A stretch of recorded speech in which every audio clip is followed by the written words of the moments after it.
السلام عليكم ورحمة الله وبركاته.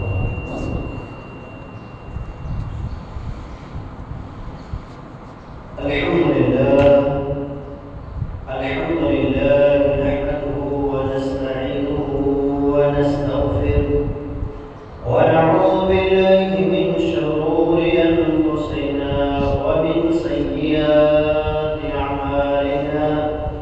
من يهده الله فلا مضل له ومن يضلل فلا هادي له. أشهد أن لا إله إلا الله وحده لا شريك له وأشهد أن محمدا عبده ورسوله. اللهم صل على محمد وعلى آل محمد كما صليت على إبراهيم وعلى آل إبراهيم إنك حميد مجيد. اللهم بارك على محمد وعلى آل محمد كما باركت على إبراهيم وعلى آل إبراهيم إنك حميد مجيد. أما بعد فإن أحسن الحديث كتاب الله وخير الهدي هدي محمد صلى الله عليه وسلم وشر الأمور محدثاتها وكل محدثة بدعة وكل بدعة ضلالة وكل ضلالة في النار. قال الله تبارك وتعالى في القرآن المجيد والفرقان الحميد: أعوذ بالله السميع العليم من الشيطان الرجيم. يا أيها الذين آمنوا اتقوا الله حق تقاته ولا تموتن إلا وأنتم مسلمون. يا أيها الناس اتقوا ربكم الذي خلقكم من نفس واحدة وخلق منها زوجها وبث منهما رجالا كثيرا ونساء. واتقوا الله الذي تساءلون به والأرحام إن الله كان عليكم رقيبا. يا أيها الذين آمنوا اتقوا الله وقولوا قولا سديدا يصلح لكم أعمالكم ويغفر لكم ذنوبكم ومن يطع الله ورسوله فقد فاز فوزا عظيما. قال الله تبارك وتعالى في مقام آخر: وما خلقت الجن والإنس إلا ليعبدون.